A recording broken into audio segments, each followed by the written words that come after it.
It's important to say that the people in Jenin don't call it a massacre. They call it a battle. It's the Battle of Jenin, and it's a significant source of pride within the militant movements. The Electronic Intifada. The Electronic Intifada. The Electronic Intifada. This is the Electronic Intifada podcast. I'm Nora Barrows-Friedman. And I'm Asa Winstanley.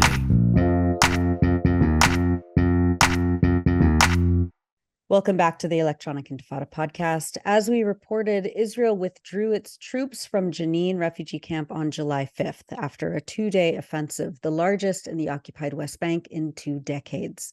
At least 13 Palestinians, including 4 children, were killed during the incursion. The official Palestinian news agency Wafa reported that more than 140 people were injured during the invasion, 20 of them critically. On July 3rd, thousands of residents fled during the aerial and ground assault, which wreaked widespread destruction in the camp, rebuilt after much of it was razed during a massacre perpetrated by the Israeli military in 2002. Today, we're taking a deep dive into the context around what happened in Jenin and what the Palestinian resistance fighters were able to achieve in defense of their community. Joining us are 2 friends of the EI podcast, Abdaljawad Omar, a lecturer in the Philosophy and Cultural Studies Department at Palestine's Birzeit University, and Jon Elmer, a journalist and researcher. He also co-hosts the Brief podcast with me. He spent years as a reporter inside Palestine, covering the situation in Jenin and in Gaza in the early years of the Second Intifada. Welcome back, both of you, to the Electronic Intifada podcast. Thanks for having us. Thank you. Abdaljawad, let's start with you. This came after a series of settler pogroms across the occupied West Bank, assisted by the Israeli army, who are settlers in uniforms. Can you situate this latest rampage in Jenin for us? What it's been like on the ground in Palestine over the last few weeks? Well, I mean, the ground assault comes in a highly politicized moment within Israel itself. The settlers are pushing for a wide-scale military invasion of the Jenin refugee camp, and they're in the government. So there's a very political dimension to why this operation happened now, at least from the perspective of internal Israeli dynamics and antagonisms. But it also has to do with the filling out and the containment of the lion dens movement in Nablus, which was the major concern for Israelis in the past couple of months. Nablus, as you know, we've spoken about this, I think, before, but Nablus is in the crossroad of much of the settlements in the north of the West Bank, and therefore it poses more of a risk for the everyday life of settlers. And the Israeli military and special forces and intelligence were more focused on what's going on in Nablus rather than Jenin. Jenin is relatively a free zone from settlements. It has some settlements, but they're far away from the center of Jenin itself or the refugee camp, which means that Nablus was the major concern for Israeli security establishment. And after a lot of pressure, they were able at least to prevent the establishment of a self-defense zone in the old city of Nablus, in the likes of what's happening in Jenin, or the Jenin refugee camp, to be more precise. So yeah, this is the context. This is why it's happening now. And even the pogroms that you spoke about actually were part of the settlement's pressure on the government to place more military pressure on the Palestinians and to engage in more wide assault on the Palestinian society, including within Jenin. So, I mean, that's the basic context of what was happening at this moment. Yeah. And Jon, you were in Jenin in 2002. Tell us about that massacre and the resistance operations that fighters engaged in, why it matters to talk about what happened 21 years ago in order to understand what happened this past week, this past month, especially, as Abdaljawad said, in Nablus as well. Yeah, I mean, I think Jenin has been a focal point of resistance for the entire history of the Israel-Palestine conflict, going back to the Arab Revolt. Izz-ad-Din al-Qassam was based out of Jenin during the Arab Revolt. The people that live in Jenin, were the Jenin refugee camp, are all exiles from 1948, living in a half a square kilometer densely populated area in the north of the West Bank.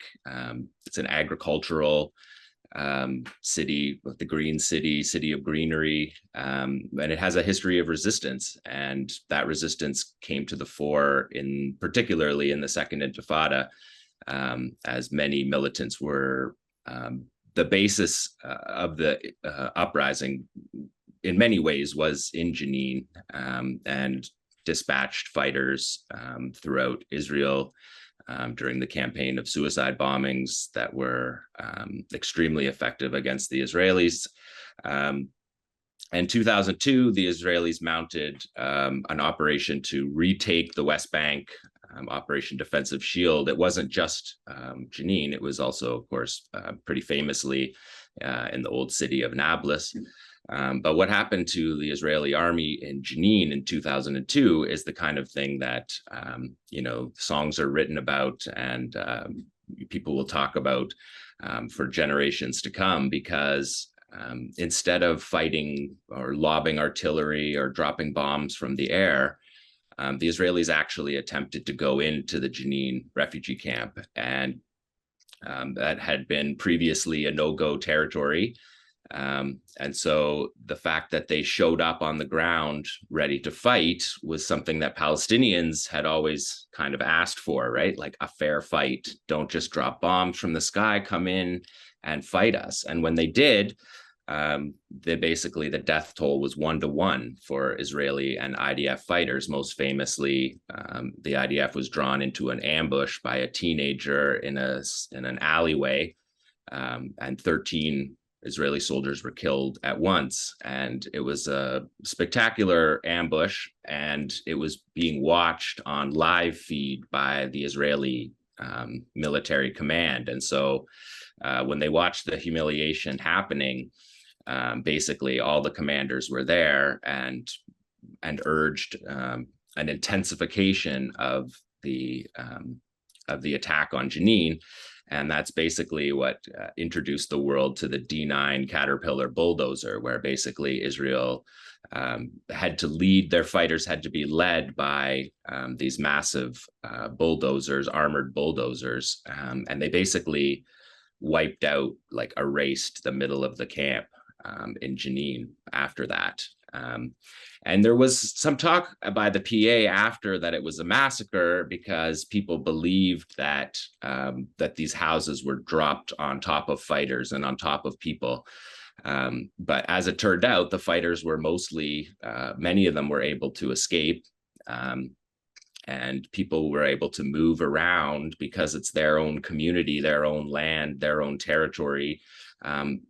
Civilians as well as fighters were able to move around and move out of the way. Some people talk about being, in houses with 200, 300 people in a house because everybody moved from one house to the next. But that kind of control or territorial control by the Palestinians really set the Israelis back at that time. Like I said, the death toll 1-to-1 in a guerrilla battle with a superior armed force is significant. And so I think that it's important to say that the people in Jenin don't call it a massacre. They call it a battle. It's the Battle of Jenin. And it's a significant source of pride within the militant movements. And whenever these kind of incidents come up where Israel goes into Jenin, of course, everybody talks about it. The fighters are, have that esprit de corps in them from that moment. And 2002 in the Jenin camp was a real turning point for the Palestinian resistance. Yeah, well, on that, let's talk about Israel's military objectives, such as they were, and why the Palestinian armed factions are saying now that Israel's operation in Jenin, in the refugee camp, was a failure. The Israeli defense minister, Yoav Gallant, told military reporters that the army had, quote, fully achieved its objectives. He said that an explosive workshop was destroyed and the military had secured the ability for occupation forces to move through the camp during future operations. Our colleague Maureen Murphy wrote that, quote, keen to present the invasion as a tactical success, the military and Shin Bet, Israel's domestic intelligence agency, said that thousands of weapons, including ammunition and materials for making explosives, were confiscated during the operation. Israel estimates there to be some 300 fighters in Jenin refugee camp, but during the raid, its forces only seized 10 IEDs, improvised explosive devices, 24 rifles, and 8 handguns. So, I mean, this is according to their account, suggesting that the military didn't make as big of a dent in the resistance's capacity as its spokesperson claimed. That's what our colleague Maureen wrote. John, first of all, and then maybe Abdaljawad, you can chime in. Can you talk about the status of the Jenin brigades and their military capabilities and what this says about Israel's objectives? Yeah, I mean, if we draw this back, right, the increasing activity in Jenin goes back a couple of years now.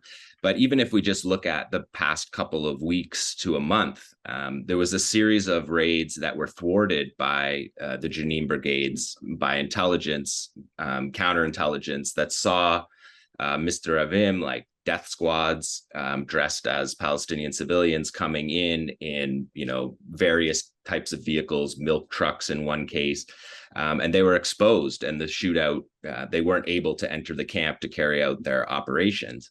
And then last week or 2 weeks ago, maybe it was, if we remember, they went into the camp with a bunch of armored vehicles, and those armored vehicles were dismantled, blown up by roadside bombs, and then sort of famously dragged, like towed through the city by other Israeli armored vehicles. And those kind of symbols are really potent. When I was that was a real sort of Keystone Cops moment, to be honest. Yeah. There was this massive armored vehicle that was really immobilized and was just sitting there prone for a long period. I mean, you could see it in the videos for a long period. On fire, yeah.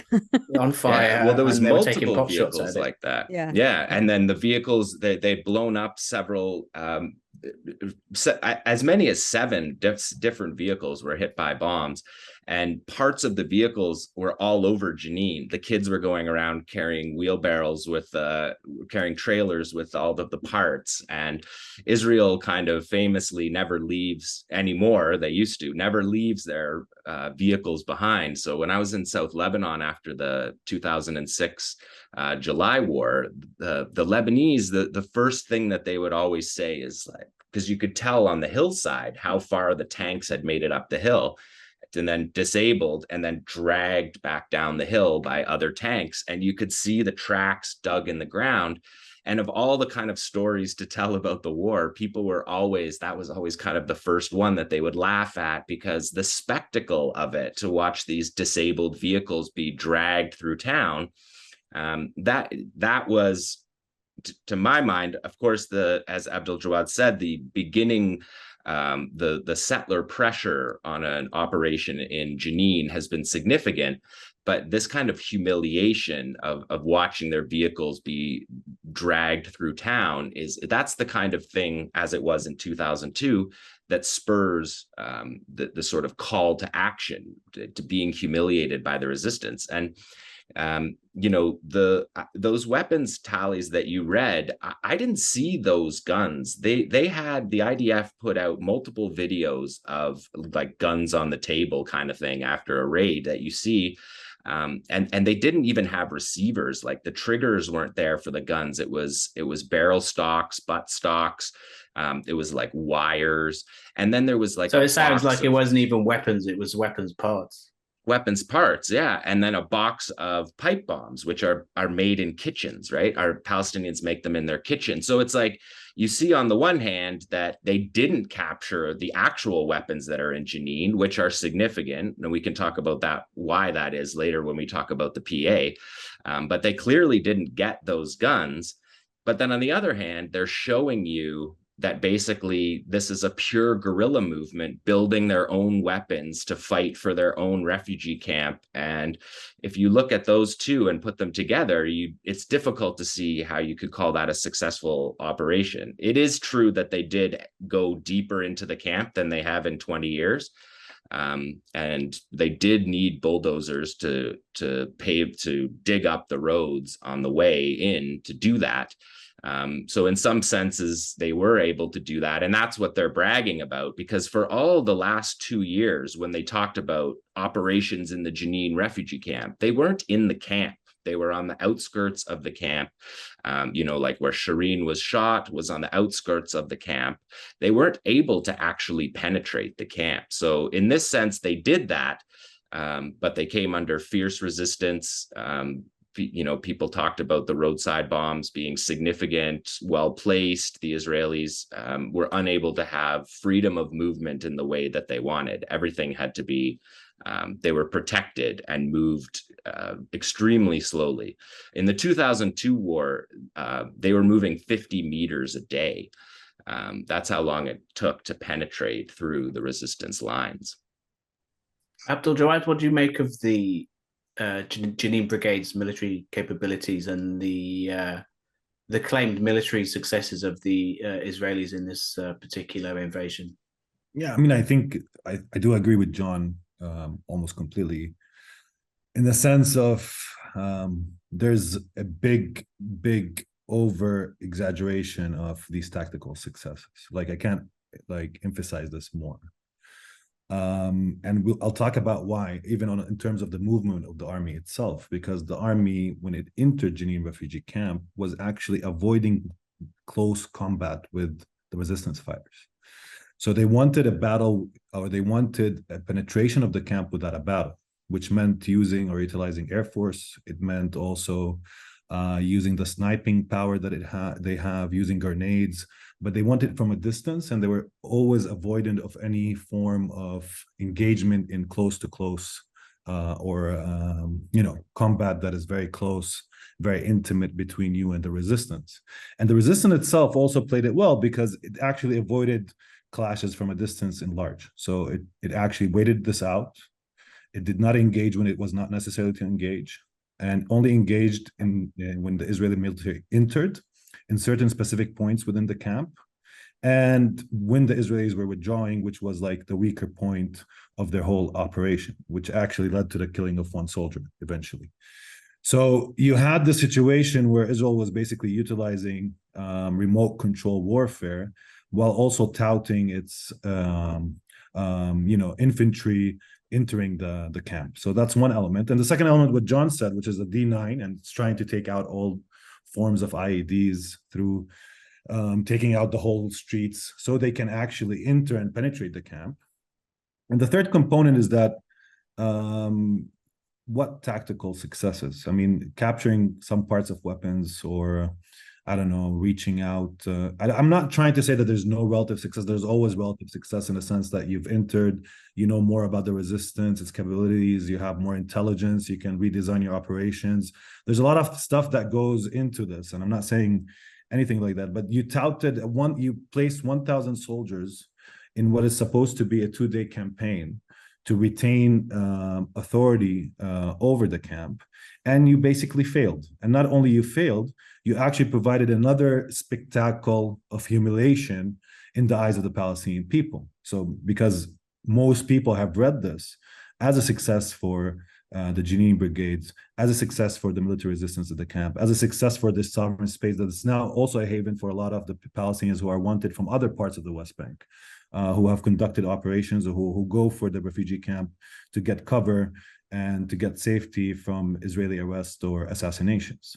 So in many ways, I think this is the start of a new chapter in the military engagement. I'm not saying this is the end of it, but I think at least at this critical point and juncture, I think the Israelis are over-exaggerating their successes. The second element, I'm just going to speak very fast on it, is that the way that actually we designed their objectives from the beginning, it was very, very kind of ambivalent, no? Because in the start of the campaign, it was one thing. As it rolled, it was another thing. At the start of the campaign, it was the capturing of resistance fighters, the killing of the resistance fighters, Slowly, it moves into these small tactical gains. Slowly, they try to reframe it through the IDF spokesperson in a different elements and different lights, and trying to present it as some big success. Even Netanyahu went to the, I think, Salem cross point, if I'm not wrong, or the checkpoint, or he was close to the operation, taking pictures. So in many ways, I think that you can see how the Israeli military tried to navigate the changing of their objectives as the battle continued, and as they were sitting there as, fatigued, tired, nothing much to do, and not able to really truly engage in the resistance in the heart of the camp itself. So I think in many ways, you had a new symbol of victory again, without many casualties on the Palestinian side or the resistance side, and with a lot of success in terms of the resistance in maintaining the capacity to resist and the capacity to engage with the Israeli military. And I think this is even different than 2002 for me. Like John talked a lot about the experience in 2002. It's a bit different in a sense of the use and utilization of the IEDs, the ability to engage the Israeli military at specific points where the Israeli military is stretched out or is in a weak position, the avoidance of battle when it's not necessary. So there's a lot of these elements that is going on, I think, within the camp, which shows some sort of tactical maturity on the part of the resistance and the brigades. That I don't want to like over exaggerate it, but I think it does exist, and we can see it in terms of their performance in the battle in the past 2 days. Yeah. John, did you have anything to add to that? No, I think that I think that's right. And I think one of the things that's important to note is that, people talk about this as being a new generation of resistance fighters. It's important to note that the last generation of resistance fighters were assassinated. They were jailed. They were, the assassination campaign in Jenin alone ran 20, 25 deep in each organization, wiping out the top leadership. The top leadership of the fighters, as it appears on the ground in Jenin right now, are in their late teens and early 20s. So if this is a new generation of fighters, they're already multiple years in their short lives into learning these lessons that were, passed down from their brothers and from the previous fights. Let's take a look at the Palestinian Authority. Last time we had you on, Abdaljawad, in February, you talked about the PA's ongoing and entrenching role as a subcontractor of Israel's settler colonial project. This past week in Jenin, we saw the PA abandon Palestinians, just as it did during the recent settler pogroms elsewhere in the occupied West Bank. Tell us about the legitimacy of the PA at this point. And, of course, Asa wrote a couple days ago a piece in which he quoted Netanyahu saying, "We need the PA, it does our job for us," etc. So what can you make of the PA's role at this point? I mean, I don't think the PA is only abandoning the camps or abandoning the protection of the Palestinian people. I think it's deeper than that. It's an active, at least in parts of it, it's an active participant in the counterinsurgency campaign. So this is, at least we need to like place that firmly, because it's not simply not doing anything, it's actually doing a lot. That's on the one hand. And when it comes to the internal antagonism, we saw it break down in the refugee camp, in the funerals of the martyrs, when some of the leaders attempted to come and speak and pay condolences to the people, but they were met with screams of people. They were shut down and they were kicked out from the funerals. So it already tells you, what legitimacy. I don't think that there's a legitimacy in the eyes of the vast majority of the Palestinians when it comes to the current leadership. Now, the danger of this, as I say it, is that the Israelis are also saying the same thing. No, they're placing the onus of blame, at least the Haspara, the pro-Zionist, on this breakdown of legitimacy in the PA, but they don't see how they feed into it. They don't see how they are part of the process of delegitimizing the PA. Historically speaking, by not engaging in negotiations, currently speaking, by pushing the PA to be more active in counterinsurgency. So the PA is under these two pressures: a societal pressure to protect, a societal pressure to also, if you want, actually abandon, not do anything, just stay there, not being active in intelligence gathering, not spreading rumors, not trying to buy out fighters, not trying to arrest or attempting to arrest some of these fighters. So a lot of the people are just telling them, just sit in your own garrisons and don't do anything, please. No, don't harm us. But at the same time, the PA leadership is under pressure to create this internal antagonism within Palestinian society, because one of the successes of, let's say, the counterinsurgency campaign is not only the military tactical battle that we spoke about, is not only the resistance, its ability to, sustain its capacity for resistance over time, but I think what is very central is this political fight happening within the Palestinian society. And in that sense, the Israelis want some sort of want the internal antagonisms within Palestinian society to surface and become even more violent, taking away the pressure from the enmity towards Israel and directing it towards the enmity between the PA and the resistance fighters. Unfortunately, that's part of the process that we're seeing. That's part of how things are rolling. There's still a lot of consciousness around avoiding any form of internal fights, at least in terms of gun battles or fighting. But I think this is the situation of the PA when it comes to dealing with the resistance in Jenin and also the larger or wider Palestinian society. So yeah. And John, you had mentioned earlier the relationship between the PA and the availability of weapons. Can you talk a little bit about that, explain that further?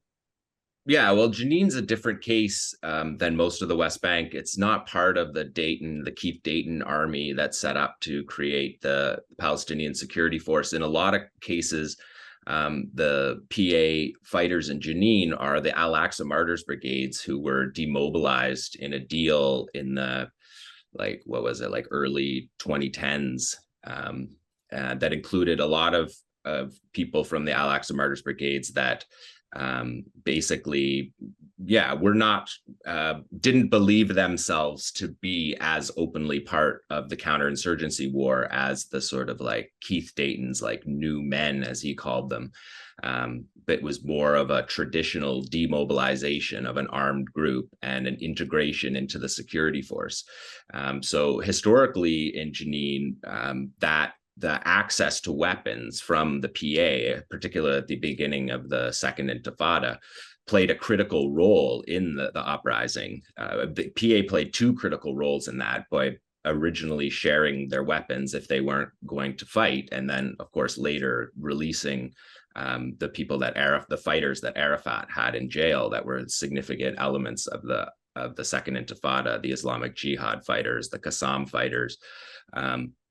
And so Jenin is complicated in the way that they treat the PA. The PA security forces attack the PA political forces and burn their offices in Jenin. When Arafat and Saeb Erekat came to visit Jenin after the 2002 invasion, their helicopter was shot at. They were basically chased out.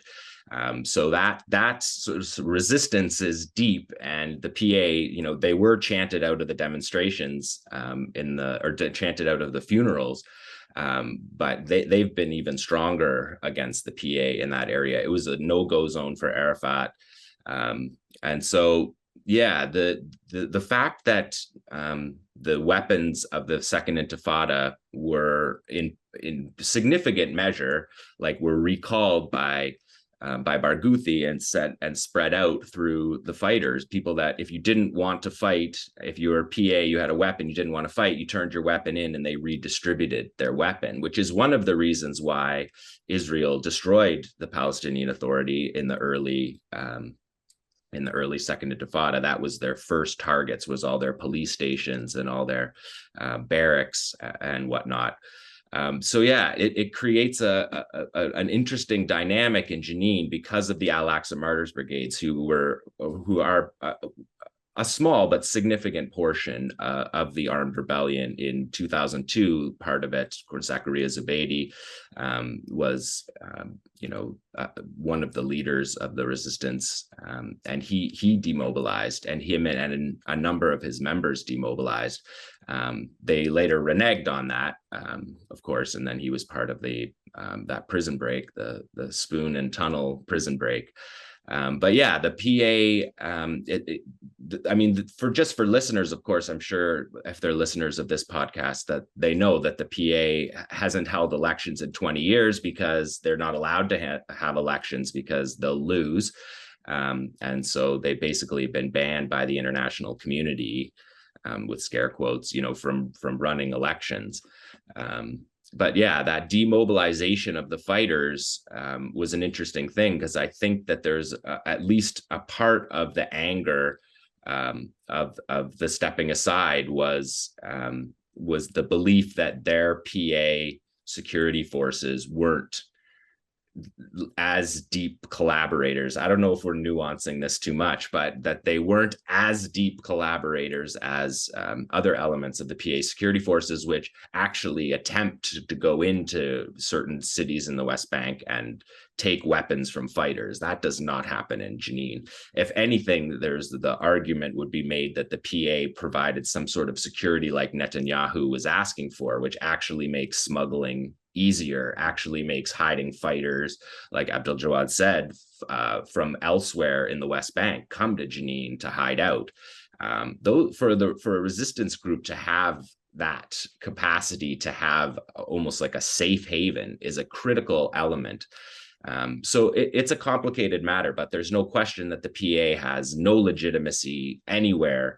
The only minor nuance that you would put on it in Jenin is the demobilization of the fighters and the use of the weapons of the PA in the Second Intifada. And you can see just in the fighters, like in their jihadi videos and their promotional videos, you can see them all standing with their weaponry. They all have the most updated weaponry. They have the most, there was a lot of weapons in the Jenin camp. And if 8 or 12, or what I saw was none, were taken, then there's still a lot of weapons in Jenin. And the success of the operation, if it further alienated the PA, if they didn't capture the guns, if their fighters understand how hard the fight is, if they do ever actually attempt to go into the camp, it's difficult to see to see those as any kind of a success. And Netanyahu even said that the military may need to return to Jenin.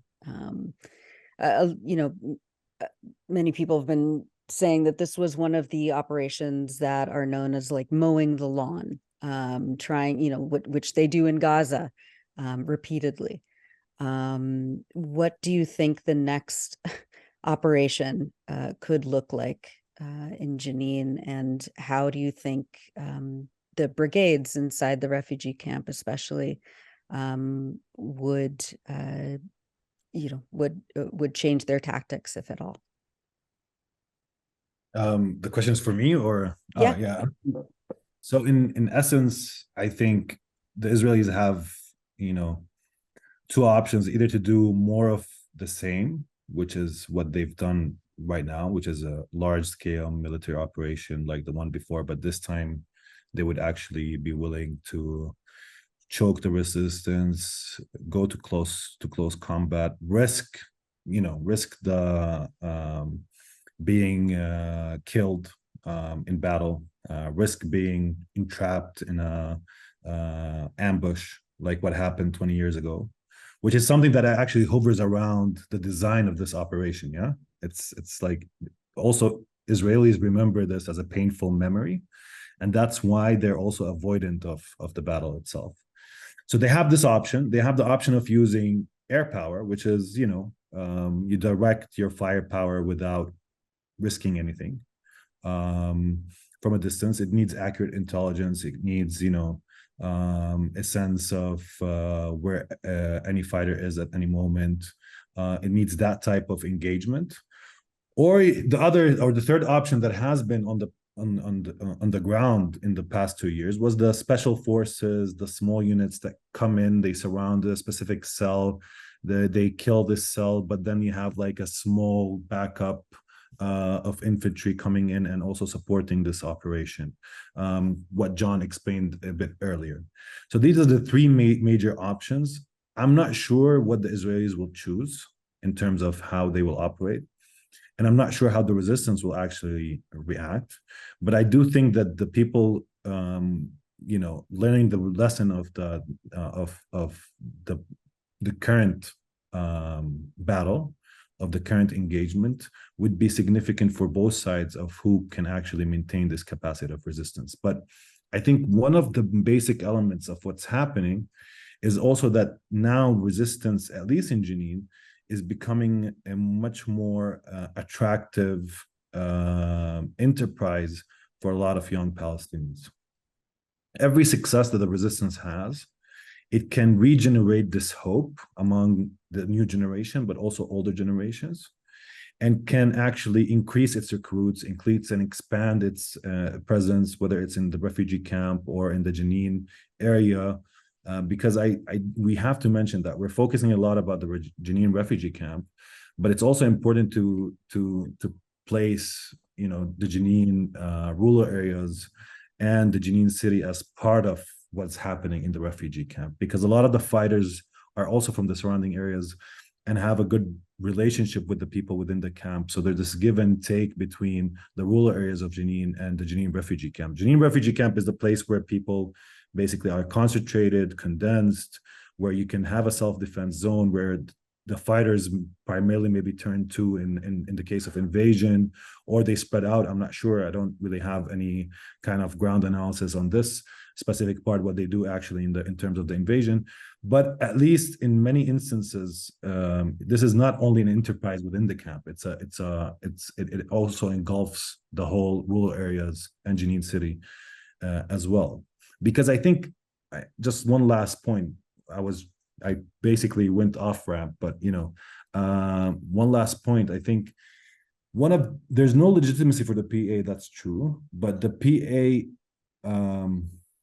currently holds one component of power, ideological power, which is the sense of loss that people are investing in sustaining. No, what I mean by it is that the Palestinian people, in many cases, don't have a very clear picture of what an alternative to the PA economically and socially would be. And that's what sustains it. No, it's the lack of alternative. It's this dystopic image of what would happen if the PA breaks down, specifically in terms of the middle class and the upper classes in the West Bank, which are fearful of this kind of situation. So the PA has this power of saying, we're the only ones in town, we're the only ones that can provide you with economic security, we're the only ones that can provide you with a sense of economic grounding, to relieve some of the anxiety of being under a settler colonial regime, in a sense of this economic persistence. And that's a very, of course, self-destructive position in the long term, and it might lead to the Palestinian people paying the price in the medium run or the long run, specifically in the West Bank. But it's one that is still pertinent to what's going on in the West Bank right now. So the resistance and its success in Jenin, what it's doing, it's kind of shattering this kind of narrative, this melancholic, this defeatist narrative. It's kind of saying, we can do it. Look at the Israelis. They even fear to engage us. If the battle is not 100% guaranteed to do not result in a soldier's death, we're not going to engage in it. They're not as strong as you believe that they are, and we're here, and we're going to stay here, and we're powerful, and we're building, and we're creating, and we're experimenting with new methods and tactics, and we're going to continue to do that, and we're going to maintain our capacity to resist. And that's, I think, the basic important political message that the resistance is sending, despite it's playing with death and martyrdom, that it's actually a message of hope. So that's my take, at least also on that dynamic. And that's one of the important, at least, outcomes of the Battle of Jenin, the current one. Yeah, I think that's really important. I mean, I think that's really the main reason for the successes of Palestinian armed resistance, is that it is completely counter to the narrative in the West that it's a sort of cult of death and all this kind of stuff. That it is a message of hope. As I think that's a really good way to put it. That people are hoping for freedom. It does. I mean, that's what it comes down to. You know. The fighters are extremely popular. There's no other way to say it. And for people who don't have the experience on the ground seeing it, it's a remarkable. The depth of it is remarkable from house to house. The support, the ability for the fighters to move from house to house. I mean, you just saw little things like when the fighters moved from house to house and ate the food in one of the houses, and they leave apology notes. You know, the celebration after, people come out of their house immediately, all generations, all ages, all factions. You know, this idea, people always kind of talk about Palestine as really factionalized. In Jenin, that's not the case at all. The fighters fight under the same banner. As we said, we've been calling them the Jenin brigades. They're Islamic Jihad, Qassam, Al-Aqsa Martyrs brigades. They're not sectarian in that nature when it comes to the organization of the fight, and the popularity and endurance of the popularity for resistance tactics of all types is deep in Palestinian society. So these aren't people on the fringes carrying out violent action when other people are saying, we should be marching in the streets or, having peaceful demonstrations. Everybody in Palestine understands that the peaceful demonstrations end up as massacres, and that they need the resistance to make their communities safe, to make it hard for Israeli armor to come rolling down your street and traumatize your children and destroy your infrastructure and take your jobs and turn off your water and your electricity, shut the bakeries, encircle the town. Like, all of these things are real, tangible, living experiences that people have. And the resistance, as Abdaljawad said, offers hope. It offers, but not hope in a utopian way, hope in a practical, yesterday they were coming here with death squads, and nobody in Jenin thinks a death squad's coming tonight. Those are victories within the population as well. They're tangible things that make it harder for the Israelis to destroy Palestinian ways of life in all various ways. I agree, and I just wanted to also I think, it is this desire, this deep desire of freedom. But a fighter, he turns towards death, because most fighters, when they start fighting, they know they're ultimately doomed men in most cases. They're either going to prison or they're gonna be martyred. But they're also in this resistance. This is the position of the resistance now in Jenin and Nablus and other places, is that we know that we're doomed. We turn toward death, and we don't like death. We're going to expand as much as possible our life as people who are turning towards death. And that's what provides them with this power within Palestinian society. Because at the one hand, they're not afraid of death. They're not afraid of the Israeli intelligence officer threatening them. They're not afraid of the Israeli military coming in. And they're not afraid of death itself, but they're trying to expand their life in this liminal zone, if you want to call it, and engaging with the military and being serious about it. So this is not a tragic battle, it's not they're not trying to be the tragic hero, the one who fights a losing battle, but yet, fights it. They're actually trying to build, successful tactics. They're trying to maneuver with whatever capacity they have, maneuver around Israeli movements, engage from position of closeness to the Israeli military, engage or hide it out if it's better to hide it out. So they're actually trying to preserve this capacity to resist and trying to maintain it, and not only maintain it, to actually expand on it. And that's what makes it significant, is that there's a deep desire here for an actual military battle that enables a symbolic political success and that message of hope to actually truly spread, because the military battle is the condition for that message of hope. Without it, there's no message of hope. The success itself is the message of hope. So yeah, that's what I just wanted to say. Well, I think that's a good place to leave it. That's the voice of Abdaljawad Omar. He is a lecturer at 𝐓𝐡𝐞 University in the West Bank. And Jon Elmer, he's a journalist and researcher and my co-host over at the Brief podcast. Jon, Abdaljawad, thank you so much for being with us, and we'll have you back on very soon. Thanks. Thanks, Nora. Good to meet you, Abdaljawad. Yeah, you too, John. That was great. Thanks for watching this video. Please subscribe to our YouTube channel, hit like, leave a comment. These engagements help us with the YouTube algorithm, and it helps us to get around Silicon Valley censorship as much as possible. It does make a difference. You can also support our journalism by going to electronicintifada.net and clicking on donate now. Thank you.